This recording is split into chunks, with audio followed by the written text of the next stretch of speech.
Rondo makes his move. Drives again, back to Davis. Davis for three. Bang! Anthony Davis from downtown. And the Lakers take a 9-point lead. Timeout Miami.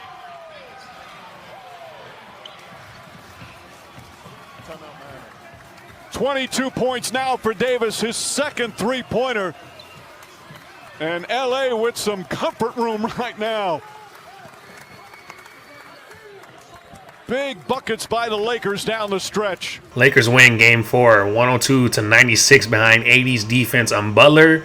And the clutch play of Kentavious Caldwell-Pope in the fourth quarter with two big buckets on icing this dub, Laker fam. Shout out to KCP. Been on dude's head since he came to LA, taking crazy-ass shots, making bad decisions, handling the ball, and gambling on defense. But hell, we came a long way, Laker fam. You guys know who have been in the channel. I've been cursing out KCP since day one. Man, but his play, is about to seal a championship. So he gets the biggest props in game ball, helping the Lakers win this game. But before I get into my thoughts on this game, comment, like, share, and subscribe if you're new to the channel. Welcome.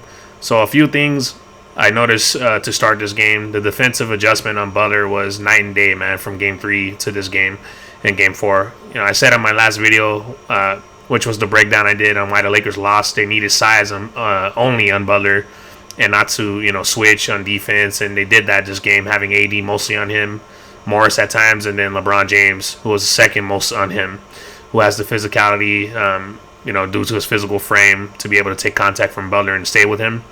AD, the length and the agile ability and lateral quickness to stay with him on the perimeter till he gets to the cut. Butler only had 22 points as opposed to 40 on 17 shots. Pretty solid, but not enough for the Heat to win without Dragic as well, even though they had Bam Adebayo back. He needs to score still 40 plus for them to even have a greater chance of winning. But this whole game, the Lakers were daring him to shoot threes or the mid-range shots, but he was timid with AD on him and overall didn't have the confidence to shoot as he wanted to drive right often, and the Lakers went under screens. And when they switched, they only switched big to big. They wouldn't allow guards to come over, Duncan Robinson and others, Tyler Hero to set screens and then switch KCP onto them. They wouldn't allow that. So that also was a key thing to this game. Unlike Game 3, having a guard on him like KCP or Alex Caruso, Danny Green won't nullify him at the rim when he's able to attack, because he's bigger and stronger than they are and more physical.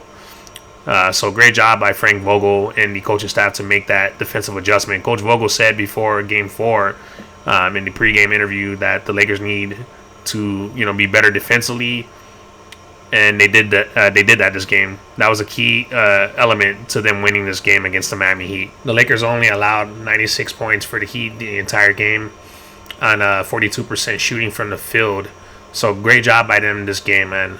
Complete night and day difference. I think they got to 114, 115 last game. So definitely a huge adjustment for the Lakers defensively. This was an old-fashioned slugfest, man, down to the wire, grind out type of game. LBJ had 4 turnovers in the first quarter or I believe, 4 to 5 turnovers. I think he had a total of 8 or 6 or something like that. Said last game that he would, take care of the ball, and he didn't. Had lazy passes this game, and the Lakers' turnovers is what kept the Miami Heat in this game. And credit to Miami Heat, for competing. So the Lakers didn't, do a good job taking care of the ball to begin the game. That Bron dunk, man, at the 5-minute mark on Tyler Hero in transition was filthy. LeBron James, man, over here with the Heisman stiff arm shit. Oh, man. That brother LeBron James, man, be making people just bounce off him easily, man. It's ridiculous. But Hero did a flop. He did flop a little bit, but, LBJ had to let Tyler Hero know, man, after he made that face, after a clutch shot he made to help Miami get the win, that LeBron James was going to get him back, and he did get him back on that one. But, however, in terms of ball handling in the first quarter, Bron was not solid, and then down the stretch as well. I'll get into that later. A lot of times watching in the first quarter, they missed Dwight Howard on Crowder sealing him, or with Duncan Robinson, and Dwight Howard, got 3 seconds in the key, I believe, to begin this game. The Lakers can play big and, kill the Heat inside only if they move the ball and swing it side to side to get, that angle inside, as opposed to force feeding, AD or LBJ. They have to do a better job with that, because, Dwight Howard can draw fouls and finish, and no way you let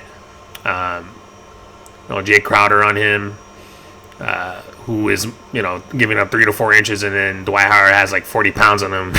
There's no way. And then also with Duncan Robinson on him at times, man. You got to get Dwight Howard the ball on the inside.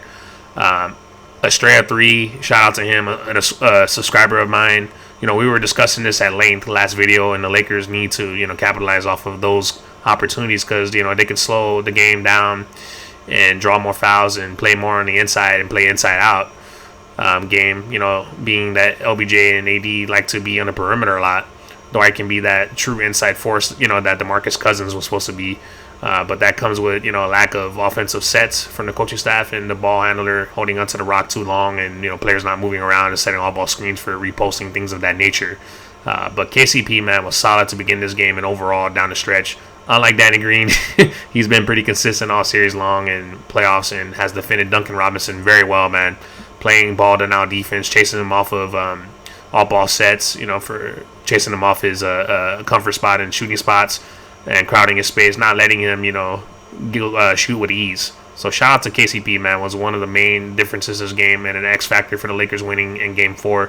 Had 10 points to begin in the first quarter, being able to knock down shots. The Lakers having 2 consistent shooters, man, like him and Markieff Morris, has really improved the Lakers' floor spacing and opportunities for LBJ and AD to eat inside, man. I said that they need at least 2 shooters in order, 2 consistent shooters and knockdown shooters in order to space the floor and, really change the dynamic. And they have that this series. So shout out to Markieff Morris and KCP, man, for doing that. And then AD did a good job defensively on Bam, Adebayo, and Jimmy Butler. AD drew the second foul, I believe, on Bam at the 1-minute mark in the first quarter by a charge call. AD clearly showing his defensive versatility, man, being able to defend 2 of the Heat's best players in Butler and Adebayo, inside and outside, man. Just his impact is insane as a big man. There's levels to this, Laker fam, and we already know he got robbed of a Defensive Player of the Year award. But that's what separates him from other bigs, man. The fact that he can impact the game on the defensive end at a high level just as much as he can impact the game on the offensive end. Man, we are truly blessed to have AD as a Laker, man. I'm so happy that the brother's a Laker, and hopefully he retires as a Laker. But the Heat going going small with Crowder at the center was a big mistake for Coach Spoelstra to end the first quarter. Lakers were able to, drive to the rim and score. And Kuz hit some shots from the perimeter, which was why the Lakers had the lead going into the second quarter, 27, I believe, to 22. And then Bam, likes the matchup of Morris on him. When Morris in the second quarter was on him, the Heat ran a 5-out spread, allowing Bam to dribble up the court and go one-on-one, which he capitalized on Morris guarding him. Bam had about 9 points, I believe, or so in the second quarter, and helped the Heat get into rhythm offensively. And the Heat's biggest lead, I believe, was in the second quarter, which was 6. So the Lakers have to, not allow Morris to defend Bam Adebayo one-on-one. The Lakers need to put AD or LeBron James on them, who could do a better job, because they're more physical, they're better, they're in terms of their lateral quickness, being able to cut off angles and, take the contact, whereas Markieff Morris is, slow-footed.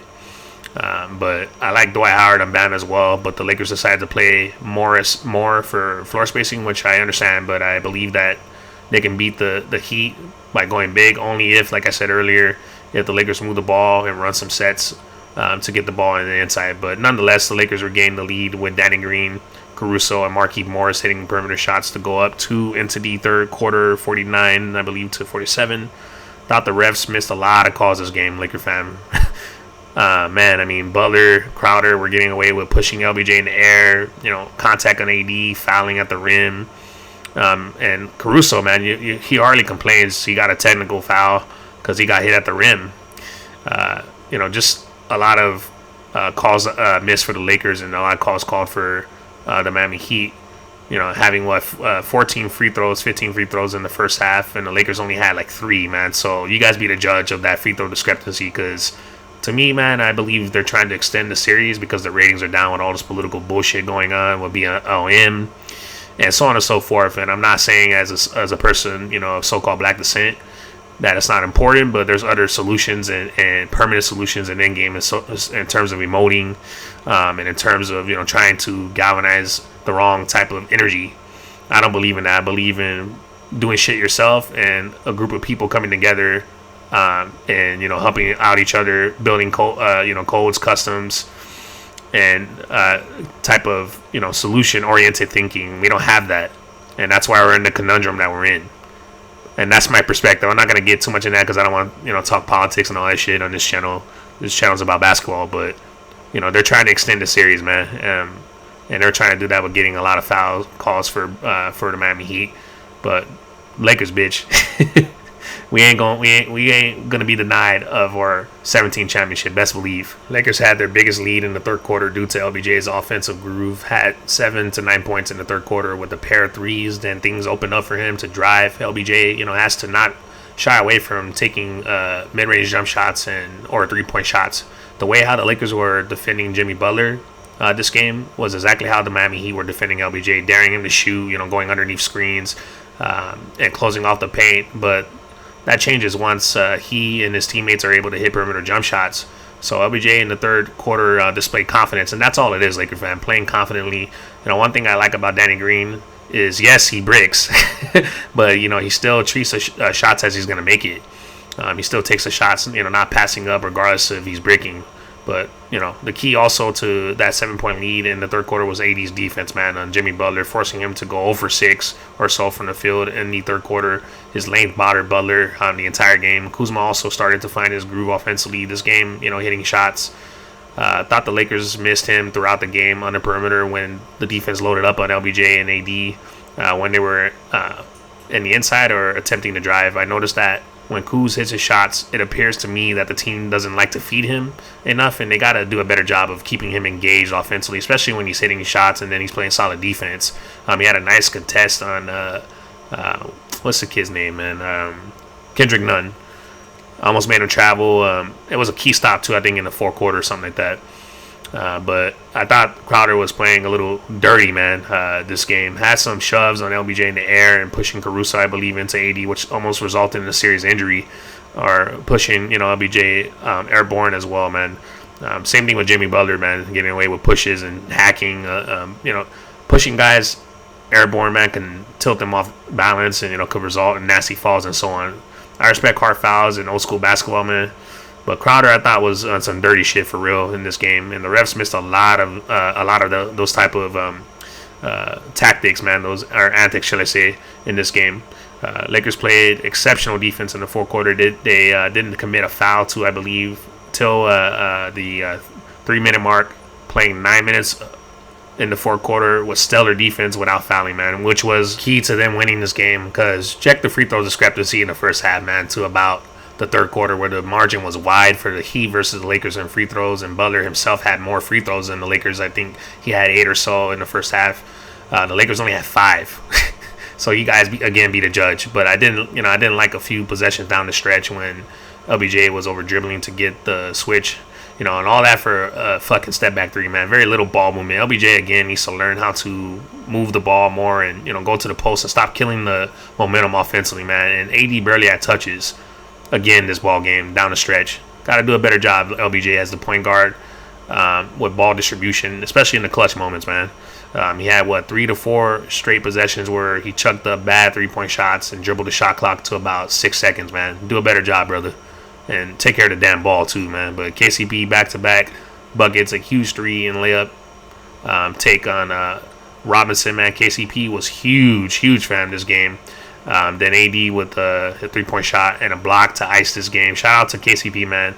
One of his best all-around games. I would say probably his best and biggest overall and all-around game as a Laker. Had 5+ assists, 15 points, I believe. Huge game for KCP, man. This game was strictly one on Lakers defense in the fourth quarter, paired with 2 big shots from KCP. Player stats: LBJ 28 points, 12 rebounds, 8 assists, 6 turnovers. Got to clean that shit up, man, come game 5, because Miami will be playing ultra aggressive, ball down out defense, playing, gritty, as hard as they can, so the Lakers cannot be sloppy and careless with the rock, especially LeBron James, man, as the main ball handler. Davis, 22 points, 9 rebounds, 4 assists, 4 blocks. Was great all around, man, but particularly his defense on Jimmy Butler. Great adjustment by Frank Vogel on the defensive schematics this game. KCP, 15 points, 5 assists. Shout out to KCP, and game ball goes to him, man. One more win, Laker fam. For the chip, one more win. Job is not finished. Get her done. Come Friday, must win. Comment, like, share, subscribe. I'll catch you guys in the next video.